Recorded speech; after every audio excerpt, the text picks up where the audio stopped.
Halo,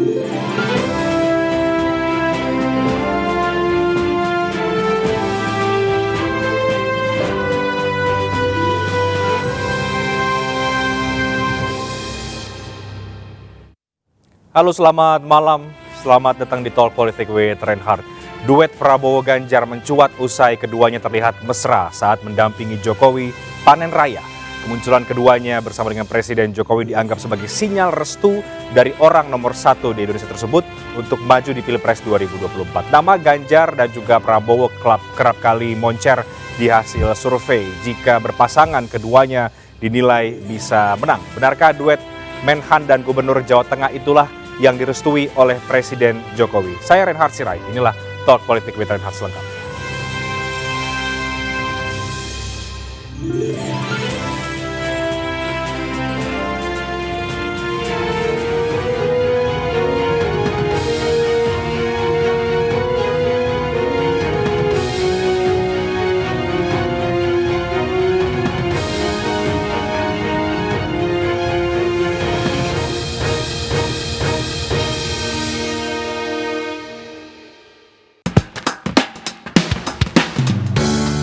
Kemesraan antara Presiden Jokowi dengan Prabowo Subianto dan Ganjar Pranowo disebut-sebut sebagai sinyal dukungan kepada keduanya untuk maju dalam pemilihan Presiden 2024. Tokoh potensial calon presiden yang beberapa kali mendapatkan kode dukungan dari Presiden Jokowi antara lain Prabowo Subianto dan Ganjar Pranowo, meskipun belum ada pernyataan tegas dari Jokowi. Kedekatan Presiden Jokowi dengan Menteri Pertahanan Prabowo Subianto kerap terlihat di berbagai kesempatan. Salah satunya saat Presiden Joko Widodo menyempatkan diri mampir ke ruang kerja salah satu menteri terbaiknya itu. Presiden Jokowi juga beberapa kali memuji Ketua Umum Partai Gerindra Prabowo Subianto, diantaranya dalam ulang tahun Partai Gerindra ke-15 dan ulang tahun Partai Perindo yang ke-8. Nah, elektabilitas Pak Prabowo juga potensial menjadi yang tertinggi. Kelihatannya setelah ini jatahnya Pak Prabowo. Jokowi juga mengungkapkan ada sejumlah ciri pemimpin yang memikirkan kondisi rakyat secara serius. Ciri-ciri itu menurutnya tampak jelas secara fisik sehingga bisa dicermati masyarakat. Antara lain wajah yang penuh dengan kerutan dan rambut yang dipenuhi uban karena memikirkan rakyatnya. Meski Presiden Jokowi tak menyebutkan secara terang-terangan siapa sosok yang identik dengan rambut putih, tetapi publik banyak mengaitkannya dengan Gubernur Jawa Tengah Ganjar Pranowo.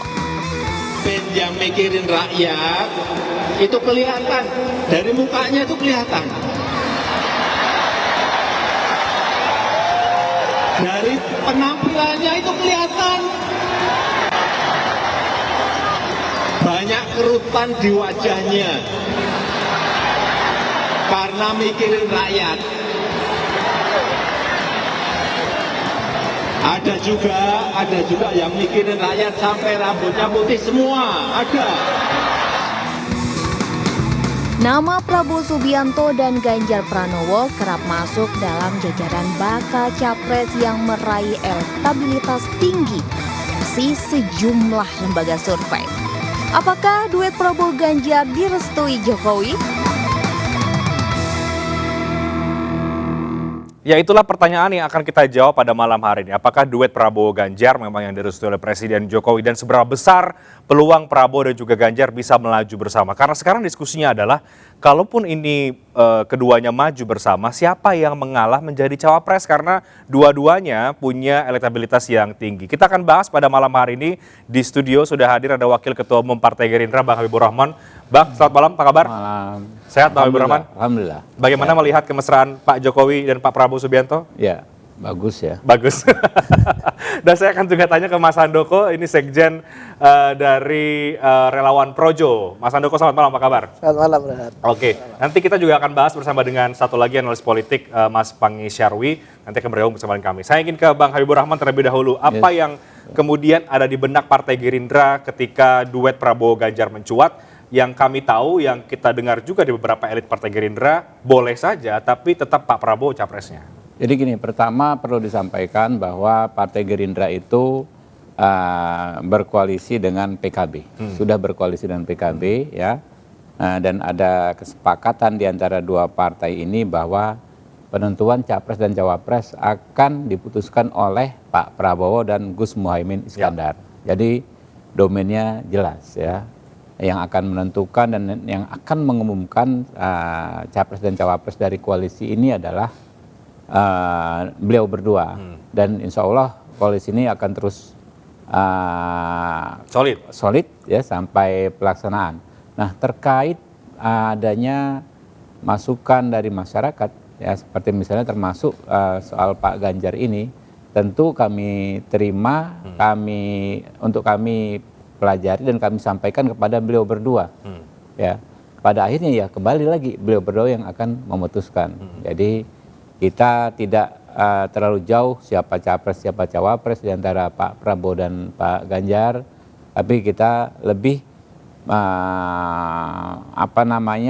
menggali apa yang ada, aspirasi apa yang ada di masyarakat, lalu menyampaikan kepada beliau berdua. Kurang lebih begitu. Tapi tetap ya, siapapun kemudian yang disanding-sandingkan dengan Pak Prabowo, buat Partai Gerindra, capresnya Pak Prabowo adalah harga mati, begitu?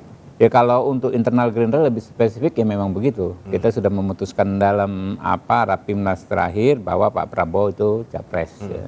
Oke, tapi yang kemudian sekarang berkembang juga, Bang Habibur Rahman, PKB tetap juga maunya cawapresnya kan pasti Gus Muhaimin dong. Nah, ketika ya, kemudian itu makanya nanti kan diserahkan kepada beliau berdua untuk didiskusikan. Oke, tapi ketika gambar Pak Prabowo dan Pak Ganjar itu muncul, kemudian ramai jadi pemberitaan, kemudian juga dikaitkan ini adalah restunya Pak Jokowi, seperti apa sih Bang Habibur Rahman melihatnya? Apakah memang ini wujud kenyamanan seorang presiden, atau bagaimana? Atau memang Anda juga melihat ini adalah sinyal bahwa Pak Jokowi maunya Prabowo Ganjar? Ya, silahkan saja ya teman-teman yang akan mempersepsikan peristiwa di Kebumen kalau salah itu ya, seperti apa. Cuma kan kita harus taat pada kesepakatan-kesepakatan yang sudah ada di Partai Gerindra. Apakah makna dari pertemuan tersebut? Yang paling penting makna dari pertemuan tersebut adalah Pak Jokowi nyaman dengan kedua tokoh ini dan ingin kedua tokoh ini terus rukun, ya. Karena kita tahu kan kita memasuki tahun-tahun politik, puncaknya sudah tinggal berapa bulan lagi bahkan. Nah, apapun yang akan terjadi di luar konteks capres-cawapres, hitung-hitungan seperti itu, yang paling penting ini suasana seperti di Kebumen itu akan kita pastikan terjadi di seluruh Indonesia sampai ke tingkatan grassroots. Bayangkan, penuh keceriaan, penuh keakraban, ya, santai, rileks, kurang lebih seperti itu. Jadi ini adalah bagaimana Pak Jokowi mengedukasi publik ya, kita semua. Oke, jadi dari potret itu Anda melihat Pak Jokowi nyaman dengan kedua tokoh ini, dengan Pak Prabowo dan juga Pak Ganjar Pranowo. Mas Handoko, benar demikian? Apakah itu juga sebetulnya yang muncul di relawan Musra dan kawan-kawan sebagian relawannya Pak Jokowi ya, ketika yang muncul itu memang namanya Pak Ganjar dan juga Pak Prabowo Subianto, tapi memang senyaman itu? Ya, sebenarnya bagi kami itu bukan hal baru ya, karena setahun terakhir inilah misalnya mulai dari Rakernas Projo di Magelang, di situ hadir Pak Ganjar, publik mengkait-kaitkan dengan Pak Ganjar. Kemudian ada momen bersama Pak Prabowo naik kuda misalnya, publik mengkait-kaitkan soal restu itu. Termasuk juga dengan beberapa orang lain, misalnya dengan Pak Erlangga, Ketua Umum Partai Golkar, di acara Golkar juga begitu. Ya, artinya memang Pak Jokowi tentu tidak bisa kita pungkiri bahwa beliau menginginkan bahwa penerus beliau adalah orang-orang yang beliau cocok, itu pasti. Dan orang itu adalah? Dan orang itu, kita kalau melihat sinyal di lapangan, beberapa nama. Misal? Ya, ada Pak Prabowo, ada Pak Ganjar, ada Pak Erlangga. Kan itu nama yang sudah mereka juga dekat dengan Pak Jokowi. Beberapa kali juga tampak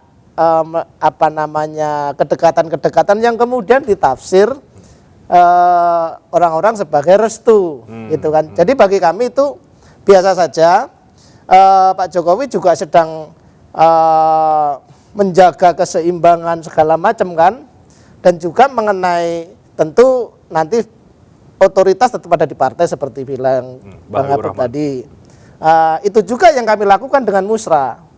Dengan musra sebenarnya nggak jauh-jauh amat hasilnya ya. Di beberapa tempat Pak Ganjar teratas di posisi capres, kemudian ada Pak Prabowo paling atas, beberapa tempat Pak Erlangga paling atas, nama-namanya di sekitar-sekitar itu.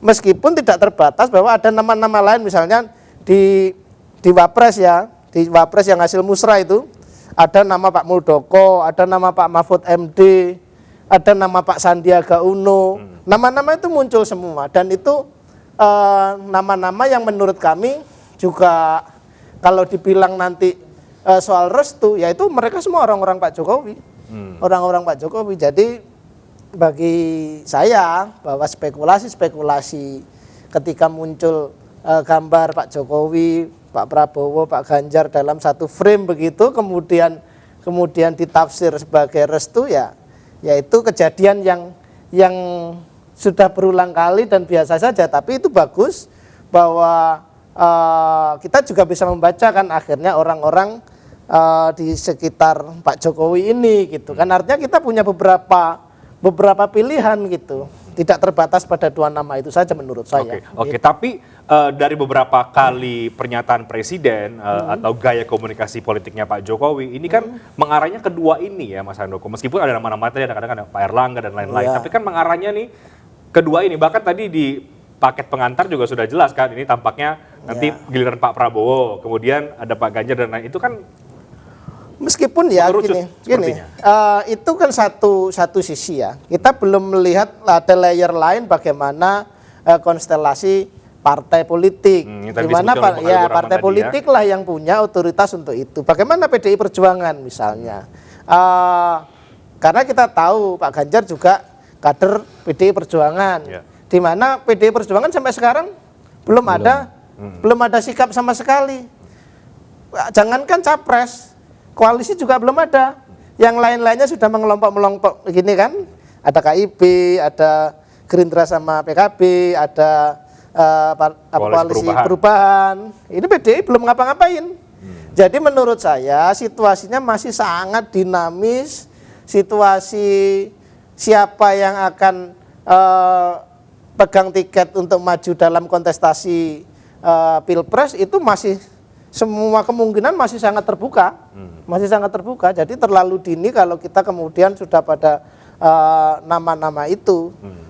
Itu juga yang kita lakukan di kelompok relawan. Kita menggelar musra yang sudah 23 provinsi mungkin sudah kita lakukan. Kemudian kita akan coba saring terus. Finalnya nanti setelah Lebaran kita akan melakukan di G-Expo di Jakarta. Nah, artinya segala kemungkinan ini masih bisa terjadi. Aspirasi-aspirasi yang berkembang kita tangkap dan masih sangat mungkin terjadi perubahan-perubahan. Masih sangat dinamis. Oke. Gitu. Tapi yang juga mencuat di musra namanya Pak Ganjar dan Pak Prabowo juga ya. Kalau kita ngomong dua besar deh. Nggak bisa, belum ketemu.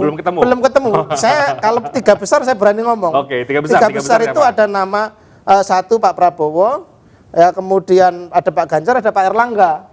Tiga nama ini yang sering salip menyalip di posisi 1, 2, 3 gitu. Kalau saya suruh milih dua nama belum bisa, belum tahu datanya saya belum tahu datanya karena memang belum kita tabulasi. Ya, Bang. Gitu. Tapi apakah Gerindra dari beberapa kali dengan kedekatan kenyamanan tadi Bang Habib katakan dengan Presiden Jokowi dan Pak Prabowo, apakah meyakini bahwa Pak Jokowi tentu akan merestui pencapresan Pak Prabowo Subianto? Ya, saya pikir itu harapan kita ya, harapan kami ya. Soal yakin meyakin kita bukan pengamat ya, tapi logikanya kan tentu Pak Jokowi ingin mencari penerus yang paham banget program dia ya, dan punya komitmen untuk melanjutkan kemajuan-kemajuan yang sudah dicapai, dan itu ada pada Pak Prabowo ya. Jadi Kalau Pak Prabowo sebenarnya nggak perlu ditanya ketika beliau komit ya kemarin menjadi Menhan, menjadi pembantunya Pak Jokowi, beliau all out kerja ya, kita lihat saja 5 tahun hampir semua lembaga survei menteri berkinerja terbaik itu Pak Prabowo, artinya dia memang all out. Lalu ada hal-hal besar yang belum selesai saat ini, misalnya IKN dan lain sebagainya, ya orang tahu pasti Pak Prabowo sangat komitmen untuk meneruskan hal tersebut ya, karena memang Pak Prabowo juga banyak beraktivitas di wilayah IKN ini, sudah sangat paham sejak dulu ya, beliau paham banget memang kalau dijadikan ibu kota dampaknya akan bagus bukan hanya buat wilayah tersebut tapi buat seluruh Indonesia, kurang lebih begitu. Jadi kalau kemudian penerus ya itu kemudian bisa merujuk pada Pak Prabowo Subianto juga karena memahami program-program dari pemerintahan Presiden Jokowi sekarang, begitu Bang? Ya, kami pikir kalau sosok yang paling ini ya, yang paling paham ya, satu terbukti dengan kinerja 5 tahun, belum 5 tahun memang ya, selama menuju ini ya, menuju 5 tahun, dengan bagaimana meneruskan program-program yang selesai, terutama IKN ya, saya pikir Pak Prabowo yang paling pas. Oke. Ketika nama Pak Prabowo juga muncul di musra relawannya Pak Jokowi, bagaimana Bang Habibur Rahman atau teman-teman Gerindra menanggapinya? Ini muncul bahkan salib menyalip dengan Pak Ganjar gitu. Ya itu positif sekali ya. Bagaimana relawan-relawan ini kan punya apa namanya kontribusi sangat besar bagi pemenangan Pak Jokowi di 2 pemilu dan bahkan terus ya, bukan hanya memenangkan di pemilu tapi ikut mensupport Pak Jokowi selama berkuasa hingga saat ini. Tentu itu hal yang bagus sekali ketika kita juga mendapat informasi cukup bagus ya, apa namanya, dukungan terhadap Pak Prabowo. Yang jelas nggak ada penolakan gitu kan. Kalau soal 1, 2, 3 mungkin dinamika, tetapi saya nggak melihat adanya lagi resistensi dari relawan-relawan ini, kawan-kawan relawan terhadap Pak Prabowo. Beda banget dulu. Kalau kita ingat awal-awal Pak Prabowo diangkat jadi menteri, ada masih ada apa namanya ya penolakan ya dari teman-teman. Tapi kalau sekarang kayaknya sudah nggak ada gitu. Oke. Bentar Mas Handoko, seberapa diterima Pak Prabowo sekarang di barisan relawannya Pak Jokowi, atau justru masih lebih beratnya ke Pak Ganjar Pranowo? Satu, yang kedua kemudian dukungan sinyal-sinyal seperti ini oke ditanggapi baik ya oleh sebagian pihak, tapi tidak sedikit juga mengkritisi Pak Jokowi ini ngapain sih sebenarnya memberikan kode-kode capres-capres, apa sih ngurus-ngurusin lagi, padahal kan Pak Jokowi udah bilang saya nggak mau ngurusin soal capres urusannya partai, tapi dijawabnya nanti Bang. Kita break dulu, kami akan segera kembali sesaat lagi.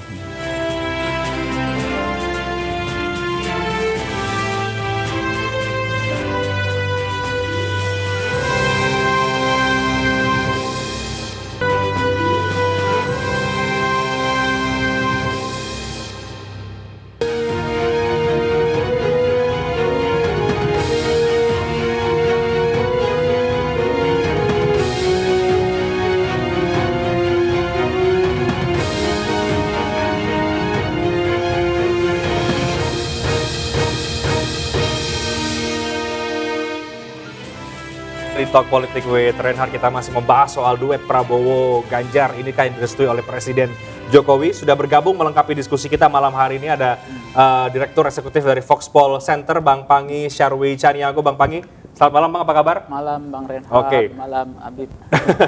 Saya akan langsung ke Anda Bang Pangi sebagai analis yang mengamati dari luar. Tadi sudah banyak membahas juga dengan Bang Habibur Rahman dan juga Mas Handoko dari Projo yang kemudian tampaknya memang sama-sama punya kesamaan pandangan soal Pak Prabowo yang memang dekat dengan Pak Jokowi dan Pak Jokowi yang menunjukkan kenyamanannya dengan Pak Prabowo dan juga Pak Ganjar Pranowo. Apakah Anda membaca bahwa duet inilah yang diinginkan oleh Presiden Jokowi, Mas Pangi?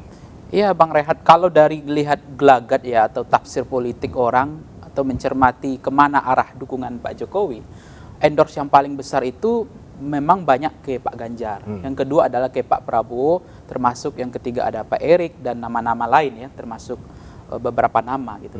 Bahkan menurut saya nama Mbak Puan misalnya itu hampir tidak terjadi promosi atau endorse dilakukan oleh Pak Jokowi.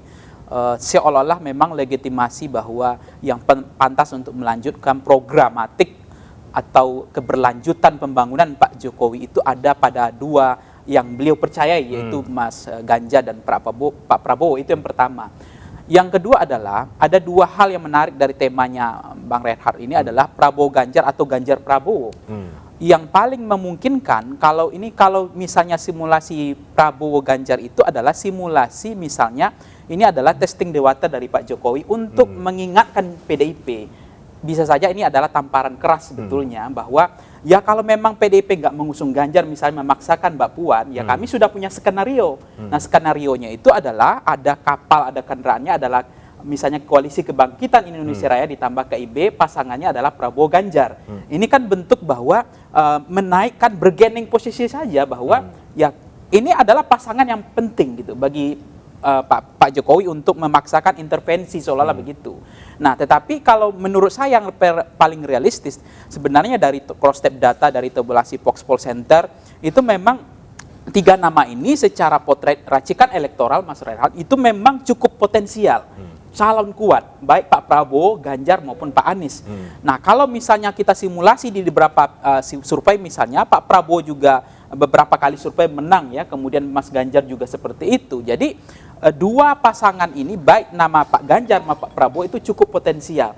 Nah, cuma kalau kemudian Pak Prabowo Ganjar dipastikan maju, saya melihat irisannya ada beda dengan Pak Anies. Itu pertama adalah keuntungan adalah menyulitkan langkah Pak Anies.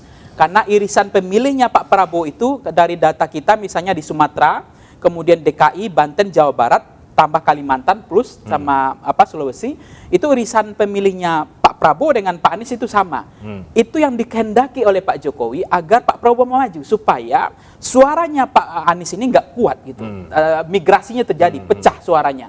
Nah, ini yang membuat keinginan Pak Jokowi, kenapa ngotot juga Pak Prabowo harus maju. Selain beliau mungkin ya, Habib nanti bisa lihatkan bagaimana prestasi dari Pak Prabowo di kementerian. Tadi sudah kita bahas soal prestasi kinerja, Pak Prabowo, approval rating kinerja. termasuk menteri terbaik misalnya. Itu soal kemudian efek bagaimana Pak Prabowo harus maju. Ketika Pak Prabowo efek lebih besar daripada Gerindra efek, maka ada kutal efek yang akan dirasakan oleh Gerindra, dan keberkahan itu pernah dirasakan oleh Gerindra, dan Gerindra sudah pernah menikmati itu. Maka tidak ada lain apa yang disampaikan Gerindra bahwa ini sudah closing, harga mati, bahwa Prabowo sebagai capres. Oke, tapi nama Pak Prabowo dan Pak Ganjar ini adalah sinyal yang sudah sangat kuat diberikan oleh Presiden Jokowi. Kira-kira gitu Anda melihatnya? Saya melihatnya kalau peluang bandwagon efek kemenangan belum tentu. Karena misalnya dari data kita, Foxpol misalnya ya, dari segi elektabilitas Pak Ganjar lebih kuat di beberapa daerah ya, di beberapa bahkan hasil simulasi kita juga Pak Ganjar masih kuat. Tetapi misalnya dari data simulasi pasangan memang Pak Prabowo termasuk kuat ketika berpasangan dengan Ganjar. Nah, kalau PDIP misalnya, bagaimana mungkin PDIP punya mental bertarung, misalnya akan mengusung Mas Ganjar sementara Mas Ganjar bukan RI 1 gitu. Kan nggak mungkin kader PDIP tiba-tiba mengkampanyekan mengkampanyekan yang bukan kader mereka. Bagaimana mental petarung caleg-caleg di daerah, kan lucu. Saya PDIP kader caleg, tiba-tiba saya mengkampanyekan Pak Prabowo gitu sebagai calon presiden. Di situ saja sebetulnya tidak common sense, tidak realistis bagi PDIP. Itu yang menyulitkan menurut saya pasangan ini ideal, bagus. Tapi ketika ada Pak Prabowo sebagai capres, itu berbeda tanggapan. Jadi Anda mau katakan idealnya Pak Prabowo cawapres, Ganjar capresnya gitu? Itu positioning posisi dari segi simulasi kemenangan, dari cross step data yang kita coba lihat, termasuk potensi kemenangan. Tetapi kan bagi Gerindra tidak ada pilihan lain bahwa Pak Prabowo harus Nah, ketika Pak Ganjar adalah capres, ketika Pak Prabowo adalah positioningnya sebagai capres, ini kan agak deadlock, agak kesulitan. Harus ada yang ngalah. Harus ada yang ngalah ya. Harus ada yang ngalah. Nah, dua hal ini yang menurut saya Pak Jokowi akan milih yang mana? Kalau saya menduga, boleh saya nanti disalahkan, boleh kutipan saya ini catat nanti. Saya menduga sinyal Pak Jokowi lebih merestui adalah Ganjar Prabowo, bukan Prabowo Ganjar. Tapi itu bisa boleh dikoreksi, saya salah ngomong ini gitu. Tapi ini melihat 3 hal. Pertama adalah kan potensi kemenangan, yang kedua adalah irisannya Pak Jokowi dengan Pak Ganjar itu, Jokowi dengan maksudnya keberlanjutan Pak Ganjar ada pada Pak Jokowi, tapi irisannya Pak Prabowo dengan Pak Ganjar itu memang menarik. Karena irisan sumber suaranya berbeda. Pak Ganjar itu kuat di Indonesia Timur juga, di NTT, Bali misalnya, di Jawa Tengah. Pak Prabowo itu kuat di Barat misalnya. Itu cukup bagus sekali simulasinya. Jadi kalau diduetkan, duetnya cukup menarik sebetulnya. Duetnya menarik, tapi posisinya yang kurang menarik. Nah, termasuk Bang Rehat misalnya, dari segi pengalaman, track record, Pak Prabowo pernah menjadi menteri, ini bagus gitu. Pak Ganjar pernah menjadi kepala daerah 2 periode. Ini dari rentangan pengalaman, mereka adalah pengalaman yang cukup berkelas gitu. Baik. Saya ke Bang Habibur Rahman. Nah, ini kan tadi sudah kita bahas ya Bang, meskipun belum mau melompat sampai ke sana ini soal sampai capres-cawapres, tapi ya mau tidak mau dari munculnya duet ini, kemudian pertanyaannya kan siapa yang mau mengalah begitu?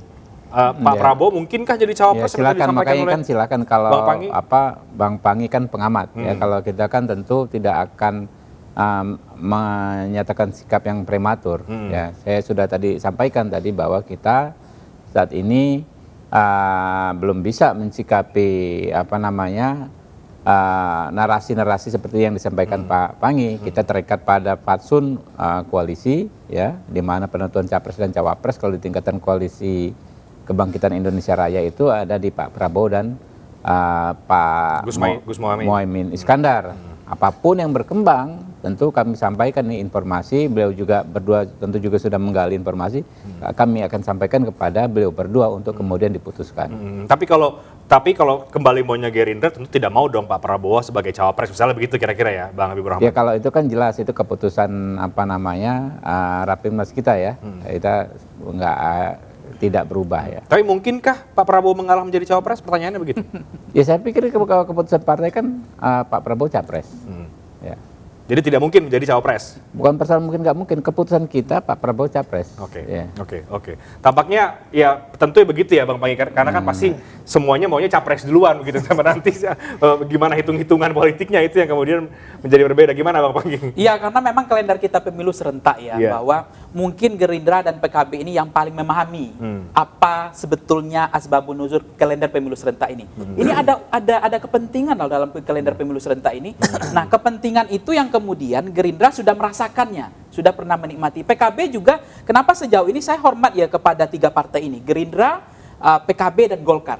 Karena masih konsisten bahwa misalnya begini, Golkar ada Erlangga, itu nggak berubah.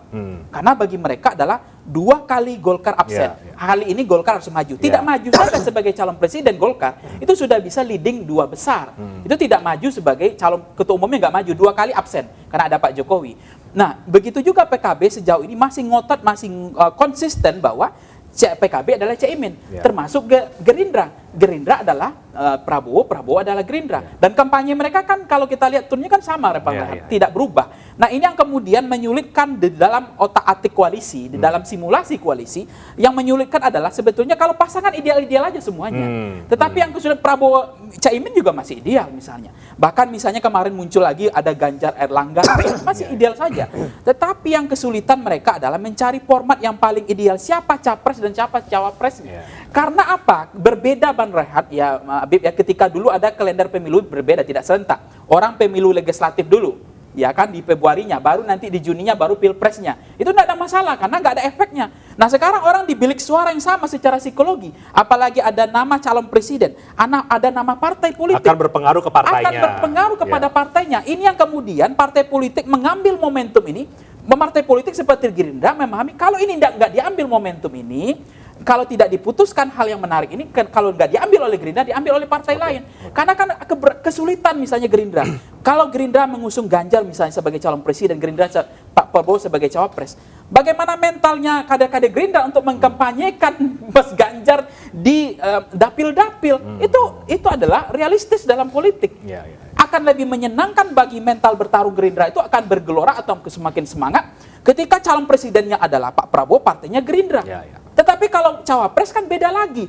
Dia frekuensinya beda lagi, turun Begitupun lagi. dengan PD Perjuangan tentu kan. Betul. Logika yang sama. Logika yang sama, linkage politik nggak nyambung. Sehingga ini yang membuat sekarang itu ada kemungkinan terbentur di situ posisi. Tapi Anda capres. mengapresiasi partai-partai seperti Gerindra, PKB, Golkar yang tetap memajukan ketua umumnya. Yes, saya Bang Reinhardt. Kalau partai yang tidak memajukan ketua umumnya gimana? Ini yang menurut saya Bang Reinhardt ya, saya agak bingung ya, saya agak kaget gitu, lucu menurut saya, aneh benjai. Kok ada ya hari ini mereka memikirkan pilpresnya? Padahal yang penting itu adalah kemenangan partai, prestasi partai adalah memenangkan partai politik. Pileknya dulu. Pileknya dulu. Nah, hari ini ada partai yang kemudian pokoknya pilpresnya menang. Bahkan sebaliknya mazhab kedua, partai mengatakan pilpres masa bodoh. Yang penting partai politik menang. Kalau partai politik menang, dia akan kuasai parlemen. Nah, apalagi keduanya bisa menang. Pilpresnya menang, partainya menang, itu keberkahannya lebih besar lagi gitu. Tetapi aneh menurut saya, ada partai politik yang menyerahkan lehernya tanpa syarat kepada panglima tertinggi. Ada itu. Saya nggak perlu disebut partainya. Ini kan lucu. Dia sebagai ketua umum partai yang punya mental bertarung bagaimana partai sebagai pemenang, tiba-tiba ini tiket dirobek gitu, tidak dipakai untuk partai politik sebagai melahirkan rahim. Meskipun itu nanti mungkin parpol punya hitung-hitungan lagi ya Bang Pangi soal itu. Tapi saya ke Mas Handoko, Mas, betul tidak tadi bacaannya Bang Pangi bahwa sepertinya memang Pak Jokowi itu lebih maunya Ganjar yang presiden, capresnya. Ya kan Bang Pangi tadi gitu kan bilangnya kan? Saya mau jawab dulu pertanyaan tadi yang tadi terputus. Ya, mengenai penerimaan di kalangan relawan Jokowi. Saya pakai parameter hasil musra ya, karena itu mekanisme yang kami lakukan untuk menjaring suara dan dengan metode tersendiri yang memang beda dengan survei ya. Ternyata memang ada 3 nama saya sebutkan tadi, di tier 1 itu ada 3 nama. Ada namanya Pak Prabowo, ada namanya Pak Ganjar Pranowo, ada namanya Pak Erlangga Hartarto. 3 nama ini memang merajai kontestasi musra yang sudah 23 provinsi kita gelar. Bahkan beberapa kali mengejutkan, misalnya di Jawa Tengah. Di Jawa Tengah itu mungkin kita pertama mikirnya udahlah ini disapu bersih nih sama Ganjar ini. Hasilnya? Pak Prabowo itu selisih sedikit sekali dengan Pak Ganjar. Memang Pak Ganjar di urutan pertama, Pak Prabowo nomor 2, tapi tipis sekali. Misalnya seperti itu kejutan-kejutan. Kemudian di tier kedua itu lebih mungkin ngomongin wapres ya kalau ini ya. Jadi ada 3 nama juga yang selalu mencuat. Ada nama Pak Muldoko, ada nama Pak Mahfud MD, Pak Sandiaga Uno.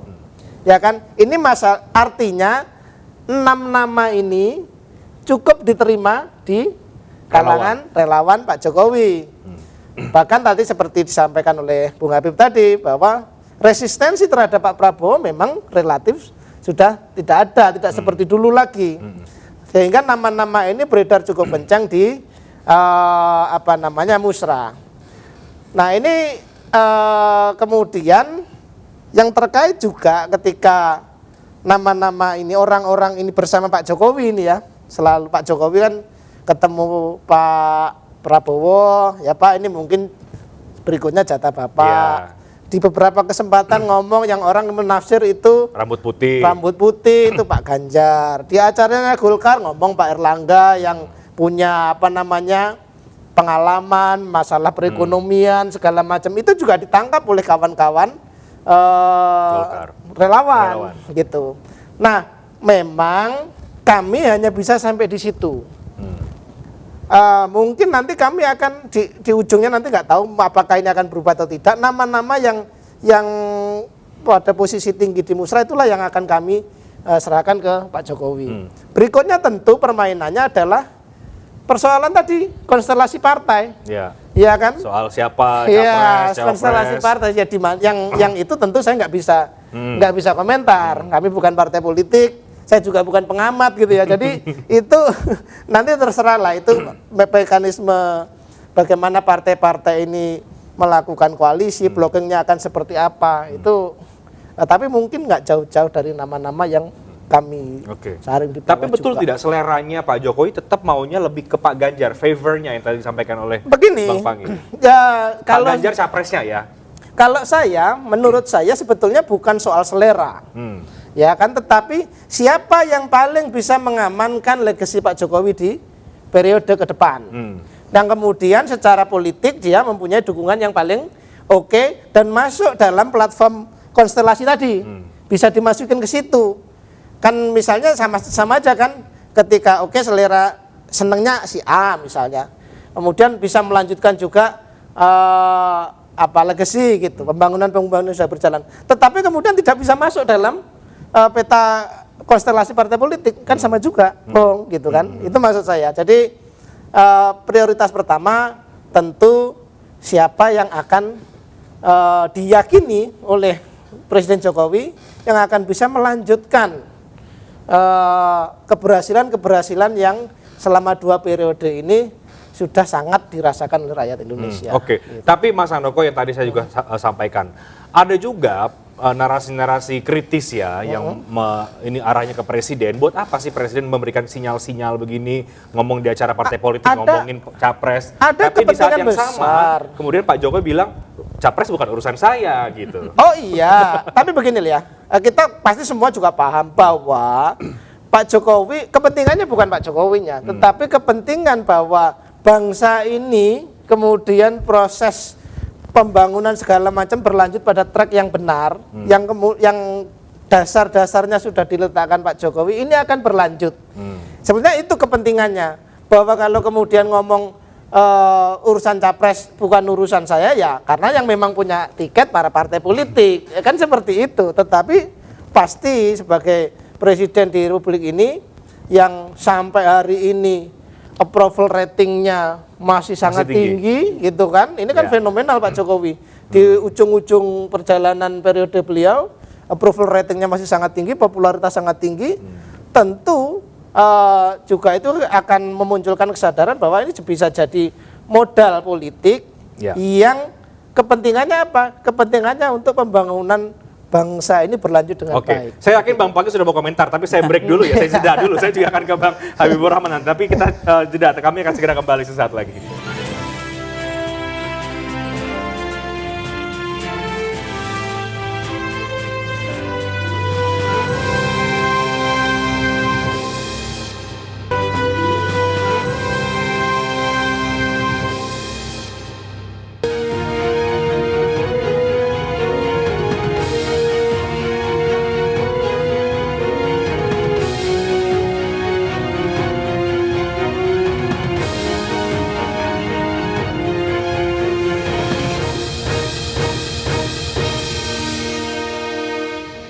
Ya, kita masuk ke segmen terakhir. Saya ke Bang Pangi. Bang Pangi mau komentar yang mana dulu nih? Saya yakin kayaknya banyak yang mau ditanggapi yang tadi disampaikan oleh Mas Handoko. Iya, apa yang disampaikan Mas Handoko menarik. Apa pertanyaan dari Bang Rahat sebetulnya? Untuk apa Pak Jokowi melakukan ini kan gitu? Di satu sisi bilang presiden bukan urusan saya. Ini artinya buat lapangan datar. Karena lapangan, kalau kemudian lapangan tidak datar berarti dia harus endorse, dia harus partisan kan? Nah, menurut saya memang beda dengan SBY. SBY di periode kedua Pak Jokowi lebih banyak mengendorse calon presiden di ujung beliau sudah mulai Lancer ini gitu. Nah, ini yang menjadi menarik. Untuk apa sebetulnya?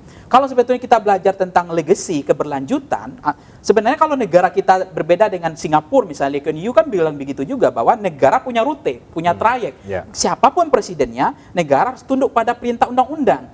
Terkait ada program nasional, ada program jangka panjang. Tidak seperti kita ganti presiden, ganti selera. Ada juga yang kemudian rakyat dikorbankan, ada pembangunan yang terbengkalai karena presiden merasa gengsi, ini bukan dari legacy beliau, kemudian tidak dilanjutkan, padahal itu pajak. Salah satu contoh saya katakan Hambalang itu kan rakyat rugi ya, betapa besarnya anggaran di situ. Kalau itu adalah perintah undang-undang, trayeknya jelas bahwa itu adalah amanah undang-undang, mestinya siapapun presiden harus dilanjutkan. Karena ini bukan soal gengsi, bukan program saya atau tidak saya, ini uang negara kok, ini pajak yang dibayar negara. Nah, itu menurut saya semestinya siapapun presiden terpilih, IKN pun kalau itu perintah undang-undang, itu tidak ada yang bisa menghentikan. Mau Anies presiden, mau Pak Prabowo presiden, mau Pak Ganjar presiden, IKN tetap lanjut karena ada undang-undang yang mengatur itu. Kita punya, itu yang kehebatannya Pak Soeharto waktu itu kan ada repelita ya. Itu ditiru oleh Lee Kuan Yew itu Singapura. Karena apa? Negara tidak berdasarkan kepada presiden yang berganti-ganti, tetapi kepada trayek yang jangka panjang. Supaya negara itu punya arah, punya tujuan yang jelas. Itu menurut saya yang pertama. Yang kedua adalah, kalau kemudian Pak Jokowi mengatakan mengendorse calon presiden itu penting untuk kedepannya siapa yang akan, ini menurut saya nggak relevan jadinya gitu. Kalau memang negara itu berdasarkan undang-undang trayeknya. Jadi seolah-olah kalau Pak Anies nanti banyak program yang tidak jalan, tidak dilanjutkan, gengsi politik itu dan kemudian yang membuat Pak Jokowi agak khawatir gitu, sehingga secara chemistry Pak Jokowi merasa restu ini harus jelas positioning kemana. Karena Pak Jokowi mengatakan lapangan tidak boleh datar. Tapi ada resiko Bang Rehat, ada konsekuensi yang berat. Kalau ketika Joe Biden di endorse oleh Barack Obama, itu dia tidak abuse of power karena dia tidak lagi berkuasa. Nah, yang menjadi riskan menurut saya, jangankan pilpres ya, ketika pemilihan pilgub saja atau pemilihan wali kota, efek apa omongan Pak Jokowi itu berpengaruh. endorse saya mengatakan dari survei Voxpol kemarin bahwa seberapa besar endorse Pak Jokowi terhadap pilihan preferensi politik masyarakat, ada 20% mempengaruhi pilihan terhadap Ganjar gitu. Nah, kalau kemudian penyelenggara pemilu kita tegak lurus, menjaga profesional, akuntabel dan tidak boleh partisan. Ini kalau ketika presiden memberikan kode ya, kemudian menyatakan sikap, saya agak khawatir di penyelenggara pemilu kita, KPU kita, Bawaslu kita, kemudian fitur-fitur kandidat atau fitur-fitur yang terkait dengan pemilu gitu. Itu lapangan tidak datar. Ini kelemahannya sehingga ada pemilu tidak fair gitu. Karena ada yang berpihak. Maka saya mengatakan Pak Jokowi dua hal yang diambil. Ada mazhab pertama adalah Pak Jokowi meyakini beliau harus punya saham terhadap presiden selanjutnya supaya beliau aman, supaya beliau tidak lagi menjadi bulan-bulanan, supaya program prestasi beliau diapresiasi. Yang kedua, yang kedua adalah mungkin saja ada risiko politik yang besar. Kalau seandainya dukungan beliau, restu yang beliau berikan salah dukung, apa konsekuensinya? Seperti Pak SBY. Pak SBY tidak terlalu mengendorse saja. Dia hanya menyatakan mendukung Pak Prabowo pada waktu itu karena Habib tahu itu, karena hanya perintah kalau dia tidak mendukung maka dia tidak ikut sebagai peserta kan, itu saja. Itu saja risiko yang dirasakan oleh Pak SBY ketika dia tidak punya saham pada Pak Jokowi atau dia tidak membela Pak Jokowi waktu itu. Partainya bulan-bulanan. Tapi ada logika yang berbeda nih Mas Bang Pangi. Karena di akhir Pak Jokowi ini approval ratingnya masih tinggi. Ini kan sebuah fenomena tapi ya mungkin berbeda ketika di eranya Pak SBY terakhir. Ya sebenarnya fenomena kalau approval rating, level confident bahwa periode Pak Jokowi level confident-nya naik, approval rating-nya tinggi ya, itu menarik. Tetapi kemudian kalau misalnya Pak Jokowi kan pernah juga bilang, saya akan endorse semua calon presiden. Saya akan berikan ruang gerak yang sama. Artinya ngatur napasnya tidak terlalu Ganjaris atau tidak terlalu Prabowo. Gitu. Itu mestinya. Karena dia memberikan porsi yang sama. Supaya negara, nanti penyelenggara pemilu kita bisa netral. Kan itu tujuan. Jadi itu yang pertama. Anda mau katakan kalau kemudian Pak Jokowi ini memberikan endorsement terus-menerus, ini takutnya tidak fair pilpresnya. Lapangannya tidak datar lagi. Karena ada potensi, jangankan presiden, RT lurah saja atau PLT saja, itu dia bisa mempengaruhi gitu. Karena dia punya anggaran, dia punya program, dia punya aparatur, dia punya fitur. Gitu. Saya ke Mas Handoko, gimana Mas anggapan? Seperti yang saya sampaikan di awal tadi, makanya saya biasa-biasa saja saya katakan tadi bahwa Pak Jokowi semuanya diajangi kok kalau misalnya orang Jawa itu. Artinya ketika ada acara satu momen dengan si A, si B, si C itu di-endorse semua. Memang Pak Jokowi menjaga equilibrium itu, menjaga kesetimbangan itu gitu kan. Jadi makanya saya biasa saja saya sampaikan tadi Bos, bahwa apakah ini merupakan pertanyaan dari judul ini, apakah direstui Jokowi? Ini biasa saja buat saya. Karena nanti akan muncul lagi Pak Jokowi sama siapa, nanti orang, wah ini yang direstui Pak Jokowi. Tapi kan nggak pernah ke Pak Anies kayaknya ya. Ya fakta politiknya belum, nggak ada seperti itu. Tapi yang lain kan ada, bahkan ngomong misalnya, ya itu saya sampaikan ketika sama Pak Erlangga, ya ngomong Pak Erlangga, kan seperti itu. Jadi biasa saja kalau saya melihat fenomena ini dan tidak mengatakan apakah, ini Pak Jokowi pasti ngerestuin duet Ganjar Prabowo misalnya, ya terlalu dini lah, belum nyampe ke dan situ. semua dikembalikan ke bagaimana konstelasi partai politik ya. Bang Habibur Rahman, Gerindra bagaimana memainkan peran sebagai parpol yang sudah membangun koalisi yang tentu tujuannya adalah mau memenangkan pemilu dan juga pilpres. Artinya kan semua kembali ke partai ini, kembali ke koalisi juga soal pilpres ini. Ya tentu pertama saya perlu bicara sedikit soal bagaimana seorang presiden yang akan diganti ingin memastikan keberlanjutan. Saya pikir itu hal yang manusiawi, hal yang wajar, dan itu hal yang universal. Di seluruh dunia seperti itu. Kedua, soal kemungkinan abuse of power, tentu kita punya perangkat. Ada Bawaslu, ada KPU, ada DKPP, dan lain sebagainya. Jangankan orang yang mau berhenti sebagai presiden, kita juga kan mengakui negara ini memberikan kesempatan kepada presiden yang baru 5 tahun untuk melanjutkan sebagai presiden. Itu saja boleh, apalagi sekedar menginginkan pemimpin berikutnya melanjutkan legasinya. Itu saya pikir hal yang wajar, tinggal bagaimana nanti perangkat kita memastikan tidak terjadinya abuse of power. Nah, Gerindra sendiri kami sampaikan bahwa sejak awal ya kita bahkan partai yang pertama mendeklarasikan capres. Ya. Tentu bukan sekedar hitung-hitungan pragmatis dengan kita punya capres kita dapat kotel efek, bukan hanya itu. Kita juga punya standar sendiri ya, kita punya nilai-nilai sendiri, baik manifesto ya, kemudian juga macam-macam ya, yang kami yakinkan bahwa ini semua bisa kami perjuangkan lebih mudah ketika kader kami, ketum kami, ketua Dewan Pembina kami yang menjadi presiden. Ya, silakan orang lain menganggap itu pragmatis.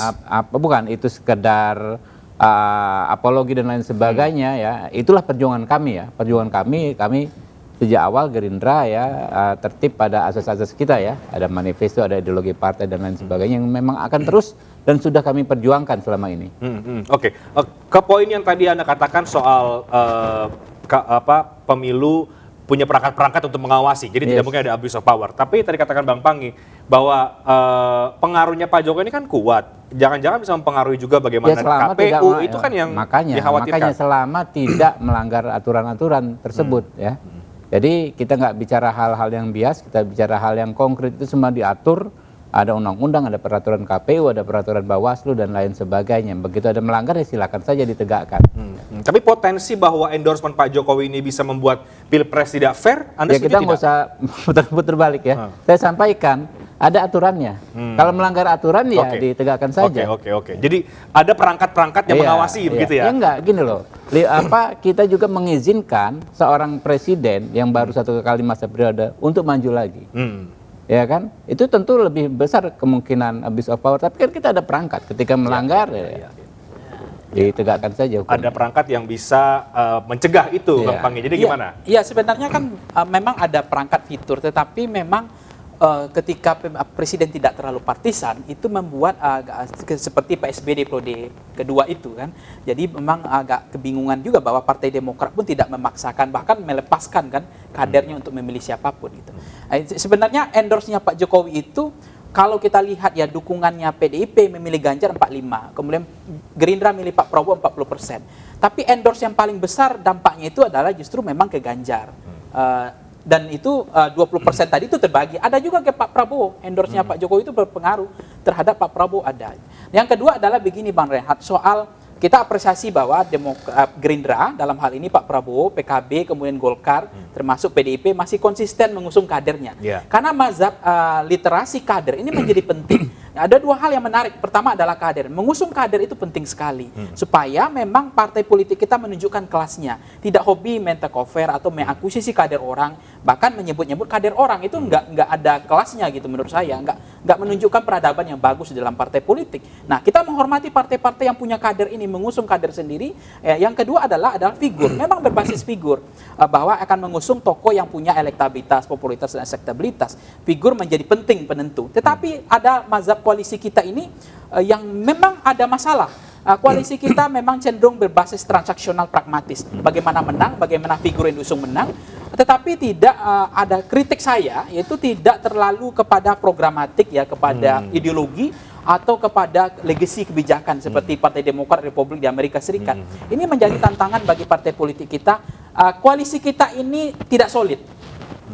Karena apa? Bangunannya atau lem perekat koalisi kita itu berbasis pada figur.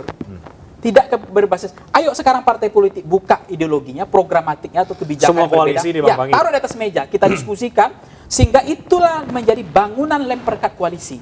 Tidak semerta-merta berkoalisi hanya karena mengusung kader saya, berkoalisi karena figur ini, berkoalisi dengan bersyarat, itu lebih berat lagi. Sekarang kan ada juga begitu. Oke, kita berkoalisi tapi syaratnya kader saya, itu juga.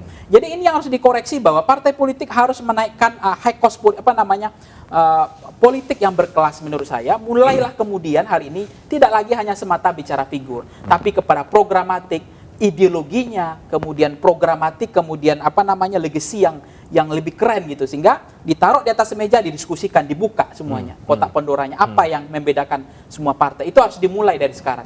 Oke, setuju Bang Habibur Rahman, partai politik harus menunjukkan itu? Ya setuju ya, apa yang disampaikan Saudara Panggi tentu menjadi masukan, cuma memang ya pengamat tentu melihat dari luar ya. Tidak juga kita juga melakukan dialog-dialog dengan semua partai politik, terutama dengan partai PKB tentang hal-hal yang sangat ideologis. Ya, kita paham sekali, kita sama-sama punya manifesto, punya visi misi dan lain sebagainya yang ternyata nyambung, makanya keluarlah tagline itu kebangkitan Indonesia Raya. Ya, silakan mau ditafsirkan itu belum ideologis dan lain sebagainya, nanti ya kita sama-sama punya waktu untuk membuktikan. Ya, tapi terakhir, Bang Habibur Rahman, setelah muncul duet Prabowo Ganjar ini, apa yang kira-kira langkah-langkah politik yang diteruskan oleh Partai Gerindra? Ya, saya pikir ini bagian dari dinamika ya. Apa yang sudah kita lakukan tentu akan terus berlanjut. Ya, komunikasi dengan partai koalisi yang sudah ada, kemudian juga sebagaimana disampaikan Pak Prabowo, bagi Partai Gerindra semua partai adalah sahabat, ya. Sambil juga mencari kemungkinan perluasan koalisi ini. Toh, ya, waktu kita juga cukup banyak ya, lebih dari mungkin 5-6 bulan ke depan masih bisa. Dalam sejarahnya politik setelah reformasi, rata-rata penentuan capres dan cawapres itu kan mendekati ujung. Mendekati ya. Oke. Singkat masing-masing Mas Handoko dan juga Bang Panggi. Kalau dari Anda Bang Panggi, apakah sinyal restu Jokowi ini akan berhenti sampai di panen raya kemarin Prabowo Ganjar atau ada muncul lagi nanti? Ya, saya merasa tidak akan berhenti. Tidak akan berhenti ya? Akan tetap ada sinyal kode-kode atau bahkan Pak mungkin Jokowi dimainkan terus oleh Pak Jokowi. Ya, cuma sayangnya saya inginnya jangan supaya muncul Megawati berpidato pada HUT PDIP. Kalau bukan karena PDIP, Pak Jokowi bukan siapa-siapa. Itu mungkin karena Pak Jokowi dan porsinya kurang terhadap Mbak Puan. Endorse-nya juga harus dilakukan untuk Mbak Puan. Kita nggak tahu loh, jangan tidak adil. Gimana tidak Mas fair, Handoko, gitu. singkat? Ya, kalau kami dari Projo tentu kami akan melanjutkan proses musrah sampai ujung. Nah, ini sudah mendekati, nanti insya Allah 13 Mei kita akan closing itu di G-Expo di Jakarta. Artinya kalau kami dari relawan tentu semuanya akan tunduk, akan patuh pada apa yang nanti akan disampaikan oleh Pak Jokowi kepada kita. Itu saja. Tapi di luar konstelasi partai politik, Projo cocok ya, Prabowo Ganjar cocok? Enggak, ya terserah saja kan. Dibalik katanya. Iya, jadi jangan udah bolak-balik aja. Jadi nanti kami sedang menjaring nama, bahwa nama-nama itu ada di situ. Nanti akan kami sampaikan ke Pak Jokowi. Dan kemudian Pak Jokowi, kita bergerak di sini, ya nanti kita akan ikutin Pak Jokowi. Yang setuju Habib pasti Prabowo. Kita lihat apakah memang duet Prabowo Ganjar. Yang penting Pak Prabowo capres, kata Bang Habibur Rahman. Apakah memang ini atau berubah lagi atau bagaimana, itu masih dinamika politik, tapi menarik untuk memperbincangkan setiap peristiwa politik menuju tahun 2024. Demikian Talk Politik with Rehat malam hari. Terima kasih, selamat malam, sampai jumpa. Bang, thank you.